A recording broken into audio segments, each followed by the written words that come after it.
So I'll talk about first here of, what has the Republic of Korea said themselves is, up here is what are their defense objectives they stated in their white paper and their national defense vision.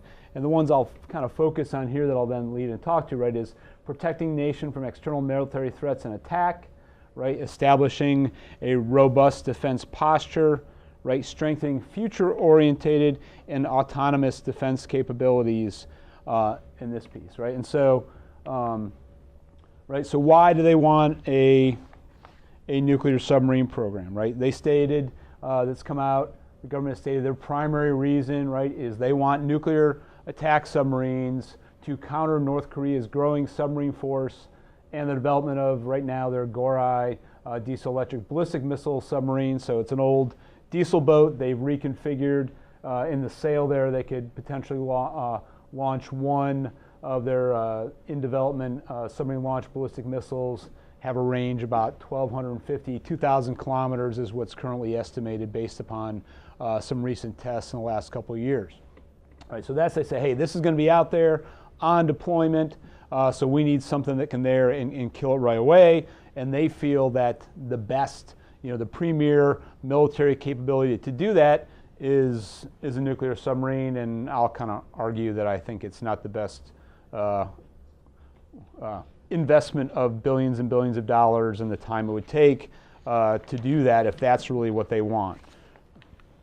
Right, so they felt this that would give them a powerful deterrent against North Korea, allowing extended deployments, right, limited just by the endurance of the crew, right? A nuclear submarine, you buy the fuel, and I'll talk about one of the ones that are looking at here based from their own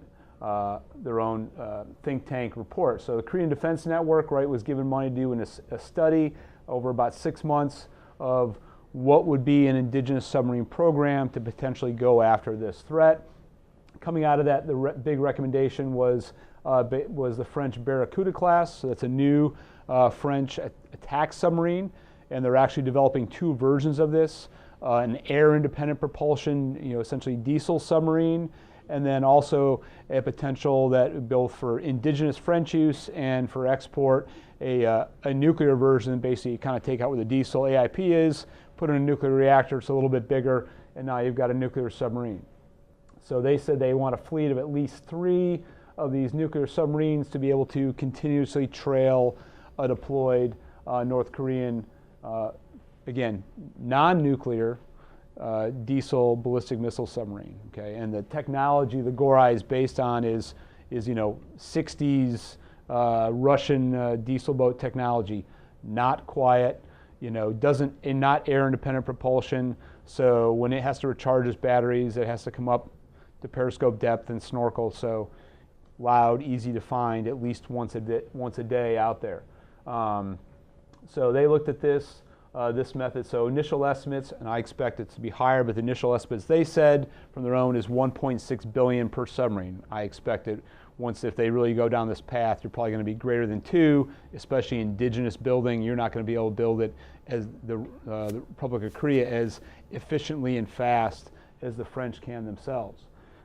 Plus, not only do you have to develop the indigenous reactor part of this, but you've also got to build, so R&D, build a prototype reactor, do all the testing, right? You now got to train people to operate a naval reactor and do the maintenance.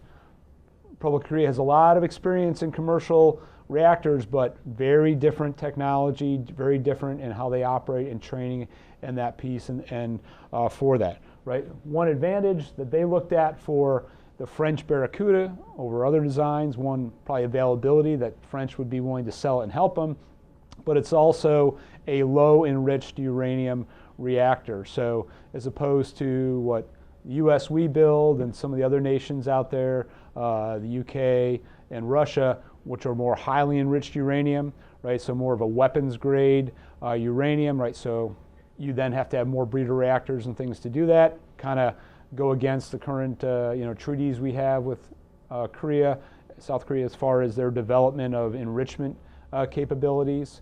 The disadvantage, it's going to be for the same endurance and things, you got to have a little larger reactor. So and also instead of going maybe 20 years or plus for refueling, you're probably going to be at least about 8 to 10 years. I got to bring it back in, refuel the reactor for 1 or 2 years being down. So again, if I got 3 of them, you figure about every 8 to 10 years at least, one of them's in the shipyard for probably 3 years or so to refuel it and do any modernization piece. So 3 really doesn't buy you 3 with maintenance and everything. 3 probably doesn't even buy you 1 continuously available to go to sea with maintenance and training and everything else out there. So conservative estimates, I said you're probably 8 to 10 billion just for 3, and that could potentially go farther north. As we've seen, it's not getting off a nascent indigenous nuclear program. Look at India. They've been investing for over 20 years and trying to get their SSBN out there, right? They launched it several years, it's still not operational. They're still asking the US and others for help in that program. Even China, I mean, their nuclear submarine program, they're building a lot of things, but they're still lagging behind in their own capabilities of building quiet, effective nuclear submarines. So they're putting some out there, but they're still, they're still several generations behind. US, obviously US were the leaders, but even the UK and Russia, China is still lagging in that, that technology. So it takes a long time. So you're probably at least 15 to 20 years to field probably the first one out there of investment. So I think a lot of things can happen on the peninsula in 20 years that it will take to do that. And that's just the start, right? So doing anti-submarine warfare from a submerged submarine against others is probably one of the most difficult military proficiency and things to develop and train. We've been doing, U.S. has been doing it since post World War II in the 50s when we first developed nuclear submarines. Russia's pretty decent, UK is pretty decent, French really not. Just as an insider, we tended not to want to operate with French SSNs in the same body of water. You stay over there, we'll stay over here because we don't trust the French. Japan, however, Japan is pretty good from a AIP diesel standpoint of what they can do. They're pretty proficient, but that, again, it's a handful of nations that can proficiently do submerged submarine and submarine ASW, for one thing. Most of them, again, India's, they even had issues of breaking the submarines they get in accidents in that. So just even operating the submarine, let alone doing anti-submarine warfare. Because again, a lot of nations you look around have diesel submarines, but again, if you look, the primary mission for them, most of those is based on anti-surface warfare, killing other surface ships, which is not that hard from a submarine, as we've seen even with North Korea, right, in 2010 against the Republic of Korean corvette. So again, to get proficient at this, probably you're looking at another 10 to 20 years if you're focused and doing things well in a training program to really get all your crews proficient at this against her. So you're probably looking, right, 30 plus years to investment, billions of dollars to get proficient at going after, onesie, twosie, if that's the focus is the SSB. Okay, so right there, 15 years minimum to field, grader out there, you're probably only going to have 1 speed, and even there, your range, right? So your ability to detect another submarine, if he's really noisy, that Korean diesel, I can probably detect him maybe 50, 100 miles away, depending if he's snorkeling. But if I have torpedoes, my max range with the South Korean torpedoes is probably about 27, miles out there. So even I may be able to detect them farther out there, but I can't get there, right? I can do 25 knots. And then I'm running fast, he's more likely to hear me and scoot away, but I can only reach so far as those weapons. So what are some other things out there, kind of looking at the other side? What's an ASW family of systems of other multiple platforms that can do an ASW mission, help find submarines, right? So the ROK has very good new class of their Daegu FFX-2 multi-purpose frigate. They've got 8 planned right now.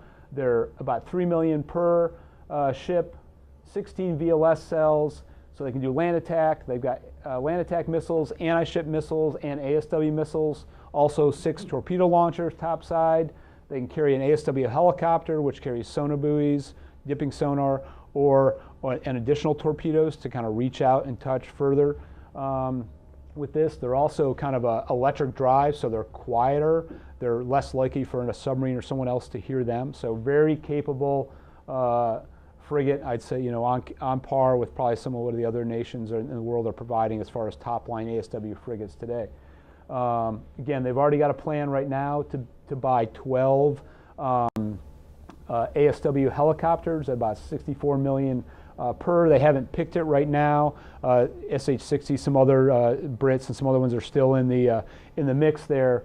But again, looking at active dipping sonar and at least 2 torpedoes per helicopter. So again, I can go out, travel 150 knots, get somewhere, dip, active sonar. I can find exactly where he is, drop some torpedoes on it with this, right? They've also got a plan right now to buy 6 P-8 maritime patrol craft from the U.S. for military sales, about $350 million per aircraft. Those have a range over 2,400 nautical miles, so I can, basically that range, I can cover all the East China Sea, the Yellow Sea if I wanted, anywhere they want to, and have a 4-hour patrol time at 4 knots at that extended range. So obviously shorter ranges, much longer time on station. With this, you can carry 11 torpedoes or anti-ship missiles, hundreds of sonar buoys out there. Their own AIP submarine right now, the KSS-3, they're planning to build 9 in 3 blocks. First block's going to cost about $800 million. Probably later ones will be up to $1 billion. But again, potentially have 10 VLS cells in the later ones, so not just ASW torpedoes, but land attack, anti-ship missiles in there, plus torpedo tubes. So again, multi-mission in there. With this, also the potential you can buy, there's things being developed out there, fixed receivers, especially East China Sea, which is very deep. An example I just use is one the U.S. has been playing and investing in, is this deep, reliable path exploitation drapes. Right now it's experimental, about 150 to 300 million a piece, but you can cover a wide range in that deep ocean. It's there, persistent there all the time, even at least as a tripwire over certain areas with this. Other things, so not currently that plan to buy, but they've investigated in the U.S. out there is, so the MQ-4C, the maritime version of the Global Hawk, which the U.S. is building, and there are some other nations that are buying these. I think the Australians are buying some Tritons right now, about 250 mil per, but again, range of 8,200 nautical miles, 30 hours on station, right? Again, I can do periscope detection radar, EOIR, a lot of things to do maritime search to help find a submarine, especially one that's sticking a mast up at least once a day. Some other cheap things that are getting out there and being used, both commercial, have commercial and military use. So Liquid Robotics has been building these wave gliders. They look like a surfboard down beneath there. Kind of can't really see it here, but what it is, it's a bunch of fins. It uses wave motion, and so it can travel 1 to 3 knots basically for a year, right? It has solar panel cells that power its SATCOM or line of sight RF comms. You can use they can tow a towed array, so I can be out there, litter the ocean with these things, towed arrays, picking up, and no people, just leave them out there. They're relatively cheap. If you got one all with a towed array and everything, different SATCOM gear, probably about $300K, but compared to, $2 billion for a submarine, I can buy a lot. There's also the buoyancy gliders. So this is what they look like there. They got wings, so they use changes in buoyancy. They can dive deep down and come back up. Again, I can tow a towed array with them. 4 to 18 months endurance, depending on the model, 1 to 2 knots. Again, they just go out there, keep going up and down. They can use underwater acoustic comms. When they come up to the surface, you can use RF and satellite communications to ping back to aircraft or somebody else. I got something. Also, U.S. is developing right now a prototype, but out there, this is the Sea Hunter is the one you may have seen in the news. So it's a large unmanned surface vehicle. We're looking at a lot of different things in the U.S. for that, but one of the things you could do with this is I could put some big towed arrays on it, and it could be basically an unmanned SURTAS vessel, again, that have endurance of months out there, I'm just mowing the ocean, going slow, and looking, and it can SATCOM back. All the data comes back to shore, and you can find out real time if they detected somebody. Right, so I kind of laid out some potential things. There's others out there. There's other smaller UAVs, other smaller USVs, depending on what I do, especially more in the littorals. There's REMUS, look like small torpedoes, but again, autonomous things out there that I could potentially tow small towed arrays, do bottom macking, active sonar, could work in coordination with manned platforms out there to expand this range. And especially, and again, I'll bring it here, I think the general said, right, the number of North Korean submarines beyond the one Gorai, they've got over 70 submarines. A lot of them are old diesels, but they got a lot of mini subs, right? As you've already seen, past history has shown they're sending these things in, and the South Koreans aren't detecting them, and they're putting commandos ashore and other things, right? We saw how effective an old diesel boat was to kill a South Korean corvette. So if you're looking beyond just one, right, 3 SSNs is not going to help you find 70 plus submarines, especially in those shallow littorals. I can't bring a nuclear submarine in close to do those things. But these different platforms I've listed here can really help do that. If you're looking beyond North Korea, you're worried about if the U.S. leaves the peninsula or things, I think they'll have to worry about China defending their own sea lines of communication, right? And so a lot of different mission sets that you can do with these over here, right? So I just put up here, I won't read them all out, but I just gave some numbers of how many you could buy of those various things, and here, hundreds of some of those unmanned sensors out there, in addition to everything else kind of listed there, for about 10.4 billion. And the majority of that is being produced today, right? That they could buy today, only limited by their defense budget, which again is, I think these would be more palatable and some of those to their defense budget and others. So most of them, you could field probably all those numbers in less than 10 years. Some of the other ones, like them buying more of their own submarines or more of their own frigates, depends upon their industrial base and money. But easily, if you provide the money, 10 to 15 years, you could have all that out there, as opposed to, still not have one SSN out there. So this is just looking at what they say they want to do, what you could really buy that would be more effective at the mission of looking for that one SSB, and also other mission sets beyond against Korea or other nations they may want to help protect themselves against.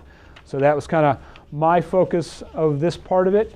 And now I will turn it over to James. Yeah, got a quick question. Yeah. So the planned P8s and the frigates are buying, are those new capabilities, or are they recapitalizing existing capabilities? They've had, I believe, I want to correct that. I believe they've had P3s in the past. So I think this is recapitalizing the P3s they have had. Because again, we're encouraging, like same thing the UK and Norway, nations that have had P3s, because we're phasing them out. We don't want to have to keep providing parts for things that we're not flying either. So we're encouraging, and these are more capable in some of the things they'll do for that. The frigate they're buying is their own program that they're indigenously buying as recapitalizing and replacing an older generation frigate they're doing. So they're already doing that. I'm just saying buy more, so. All right, I'll turn this over to James. It's your clicker.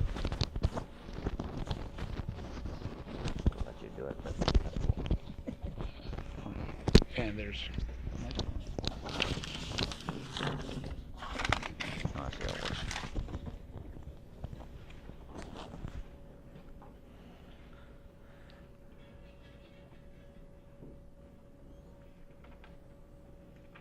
Oh, okay.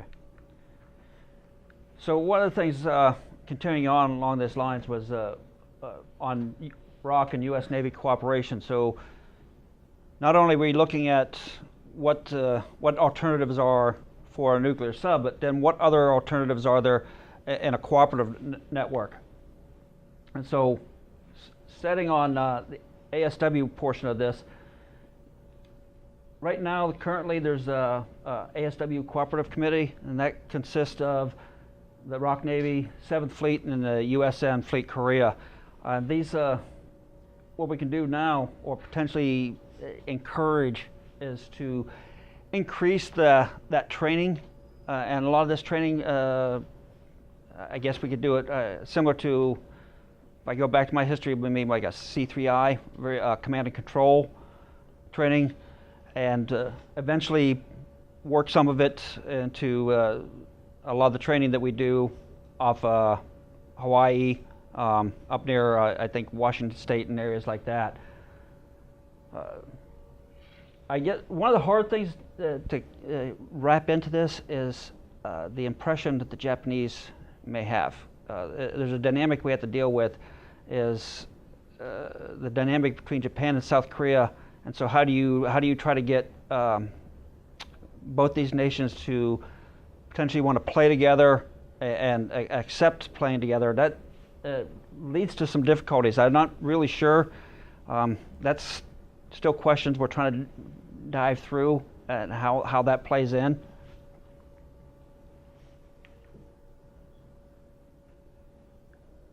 On some of the traders, we picked up on one of the things that right now the U.S. has this surface ASW synthetic trainer.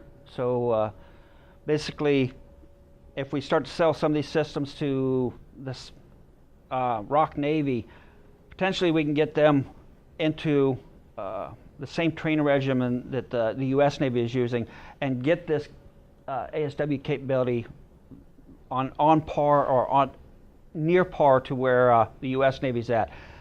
That way, if situations happen, then we can get a good, clean interface between both navies operating in either the Sea of Japan or outside.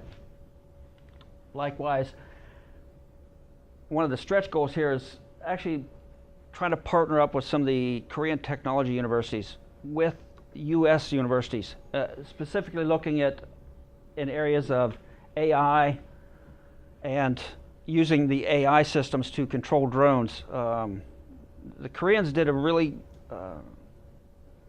I guess, very innovative. Right there at the Olympics, they demonstrated a lot of their robotics, and they're pretty good, and they're very good at it.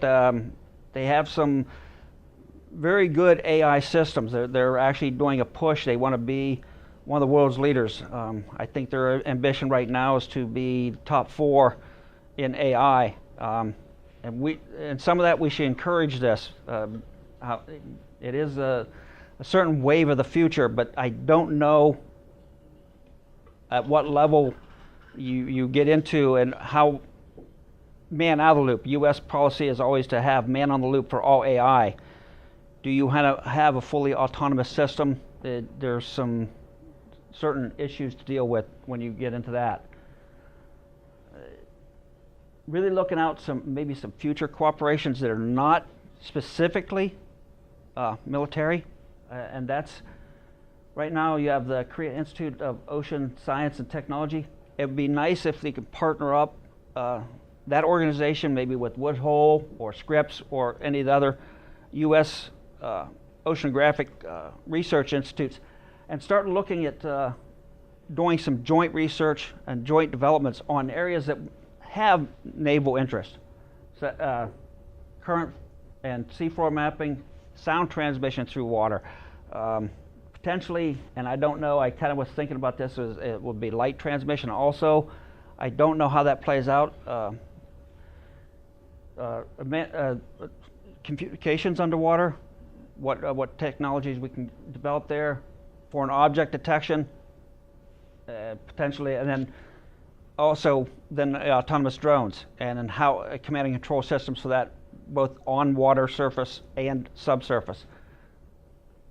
So a lot of that is looking at maybe some of the out of box on basic research. What can we do? Basic research. What things can we work with the South Koreans, get them invested in cooperative agreements with the U.S. On these areas. It might be a reach, but I think it's a good thing to do. It may restructure some of the ways we think, certainly on the naval aspects. I believe that's my last slide. Yes. Systems. These are Alan's slides, right? So I guess I'm going to get them.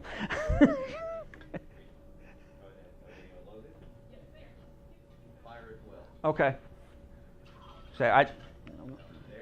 Okay, so we're talking here. What is the South Korea want the nuclear sub-capability?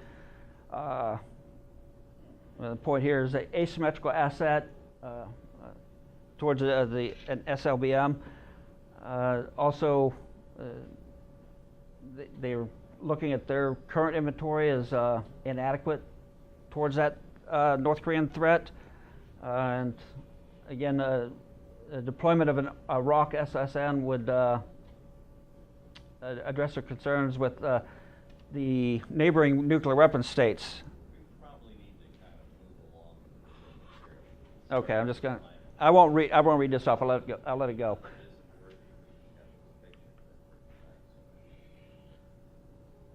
So here's an alternative. You're looking at the picture. Is the Unmanned systems. If you have any questions, I'm going to keep it going. And this is actually kind of talked about. Tom's already kind of picked up on this. What you can buy versus what the SSN. Here's one of the potential systems. I'm not familiar with this one. But obviously, really good endurance out over loiter area. 10 to 14 hours is very good. I think you mentioned this one, Tom, the Remus system. The wave glider, again, we've mentioned it. You can see the close-up. You can see the solar panels and what the communication antennas off of it. And then the next section is the marinas, which is the space portion of this.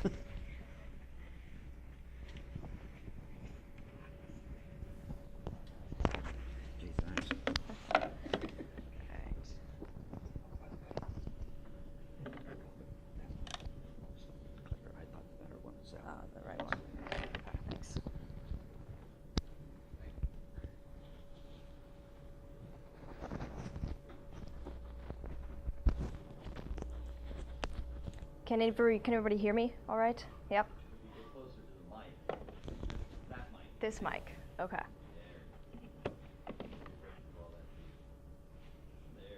There. Okay. There you go. So in looking at the question of nuclear submarines for South Korea, we also looked at the possibility of larger cooperation outside of specifically naval technologies. So one area we discussed was cooperation in space, particularly through advanced partnering in SSA and STM, which is space. I'm going to spell it out, I promise. Which is space situational awareness and space traffic management. So currently, SSA, STM authorities in the U.S. reside in DoD, as they do in most other countries. So right now, the DoD maintains an authoritative catalog of space objects, and a publicly releasable portion of that catalog is then disseminated to commercial and government operators, both domestic and foreign. And that data is used to deconflict any possible collisions in space. This is changing within the U.S., which actually provides a lot of area for international cooperation. DoD will maintain authoritative space catalog of objects and conduct most mill-to-mill coordination in this area. We'll come back to that.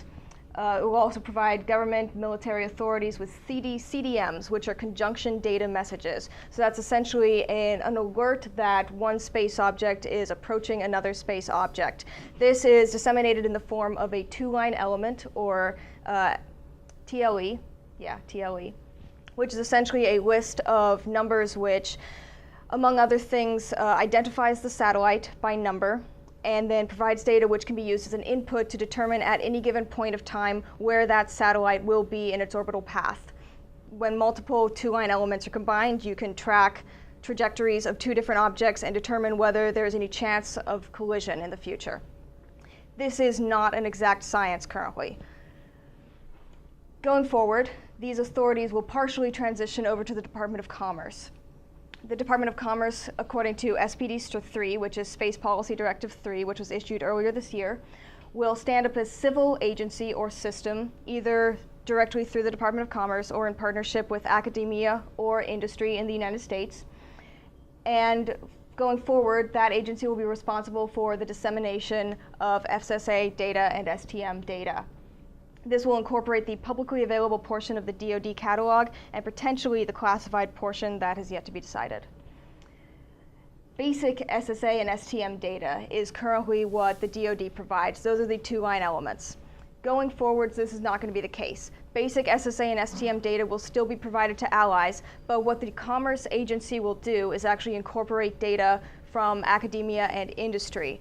The U.S. domestic space industry has made a lot of advancements in SSA and STM and is actually more advanced than the DoD system of sensors. Partnering with these new companies are now partnering with commercial data analytics companies, and what they're doing is they're able to provide much more advanced SSA and STM capabilities. So this decreases the size of the potential collision area of two space objects. It also provides a lot of commercial benefits, so companies are better able to determine where their assets will be down the line.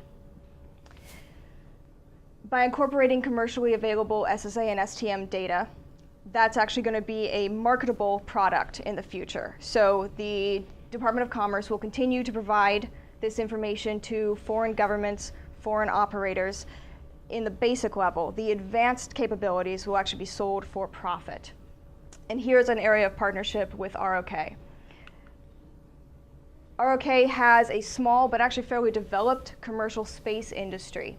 This is partially government funded, as the ROK definition of commercial industry is a little bit different from the U.S. Commercial industry. That being said, their data analytics capabilities are also extremely advanced. James covered that a little bit earlier. So this provides some areas for cooperation. We have determined already that allies will be allowed to participate in the Department of Commerce agency for advanced SSA and STM data. We don't know exactly when that's going to happen, but a couple of the allies have already reached out and asked if their commercial companies and government systems will be able to play with the U.S. systems in this area. ROK is one of those countries that has a fairly advanced SSA system. They're currently developing and about to launch a network system of sensors that will provide actually very high quality SSA and STM data. Their commercial companies for big data analytics are on par, or in some cases more advanced than US analytics providers. So working together was actually be a benefit to both countries. Also, just as a kind of a point of order, Japan has asked to participate in this system as well, and their capabilities are also fairly advanced. So that could be an area for greater cooperation there too. So ROK could end up being a key partner in this area, and their products combined with US products through a both military and commercial partnership could actually be marketed at large to broader satellite operators, owners globally. So just a couple of recommendations. Identify technology areas for potential partnership. Sensor technologies, their sensor technology is highly developed. Their robotics and big data analytics also excellent. Develop a framework for advanced data sharing and collaboration on analytic products. Covered that a little bit. This will likely not be exclusively mill-to-mill following the transition of SSA and STM authorities over to the Department of Commerce. DoD will still handle most of the strict mill-to-mill SSA, STM collaboration, but if ROK is actually going to partner with the US on advanced data capabilities there, it would have to be through the DOC system. And then develop a plan for potential marketing of these analytic products. And that concludes my section.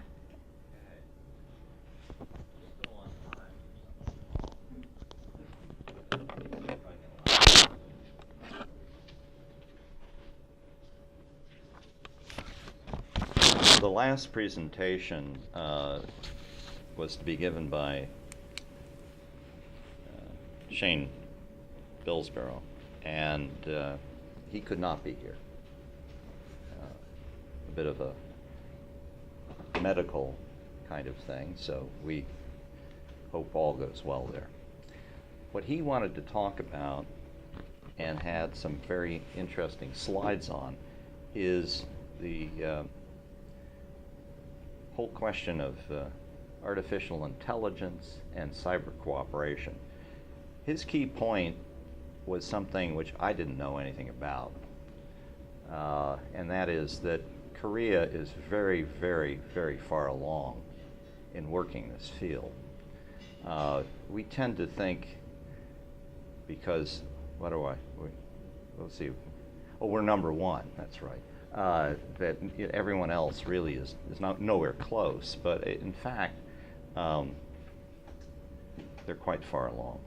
They essentially are trying to be the number 4 country in the world in these fields in 48 months. And they're putting money into this, $2 billion. They've set up 6 new artificial intelligence schools that will be running by the end of 2020. All of this has immense implications for not just civil, but military operations. The ability to protect what you have is going to depend on the cyber part, and the ability to process the information that you have if you have more unmanned systems and sensors, which if you're not going to increase manpower requirements, you're going to want to rely on more. The good news is we sort of understand this.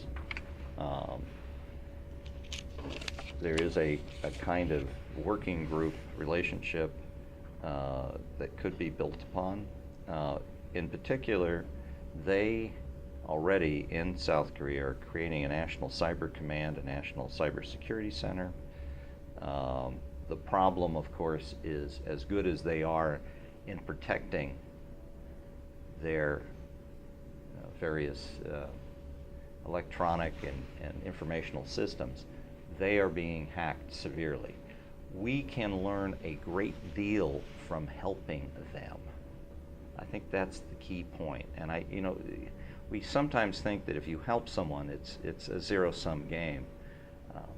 In this regard, the cyber area in particular is much more of a Christian faith.